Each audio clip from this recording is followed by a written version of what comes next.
চেলাবৰীত সাংবাদিকৰ ঘৰত তামোল গছক ঘেৰি নাইলন সূতা ঘৰৰ গৰাকী ৰাজু আহমেদৰ সন্দেহ প্ৰকাশ। ধূপধাৰা চেলাবৰীত এক অদ্ভুত আৰু চাঞ্চল্যকৰ ঘটনাই ঘৰৰ গৰাকীৰ মাজত কৌতূহলৰ সৃষ্টি কৰিছে।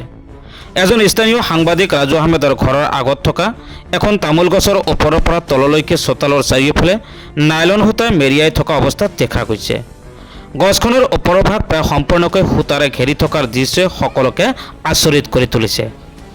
প্ৰত্যক্ষদৰ্শীৰ মতে সূতাবোৰ স্বাভাৱিকভাৱে আহি পৰা যেন নালাগে, বৰং সুসংগঠিতভাৱে গছখনৰ ওপৰৰ চাৰিওফালে মেৰিয়াই থোৱা যেন দেখা গৈছে, যাৰ ফলত ঘটনাটোৱে সন্দেহৰ সৃষ্টি কৰিছে। ঘৰৰ গৰাকী ৰাজু আহমেদেও এই ঘটনাক লৈ সন্দেহ প্ৰকাশ কৰিছে। তেওঁৰ মতে এইদৰে গছখনৰ লগতে চোতালৰ চাৰিওফালে সূতাৰে ঘেৰি থকাটো একেবাৰে স্বাভাৱিক নহয় আৰু ইয়াৰ আঁৰত কোনো দুষ্ট চক্ৰৰ হাত থাকিব পাৰে বুলিও তেওঁ আশংকা প্ৰকাশ কৰে। এই ঘটনাৰ পিছত ৰাজু আহমেদে অধিক সজাগ হৈ পৰিছে, কিন্তু কি কাৰণত, ক'ৰ পৰা আৰু কেনেকৈ এই সূতা আহিল সেয়া এতিয়াও এক গুৰুত্বপূৰ্ণ আৰু চিন্তনীয় বিষয় হিচাপে পৰিগণিত হৈছে।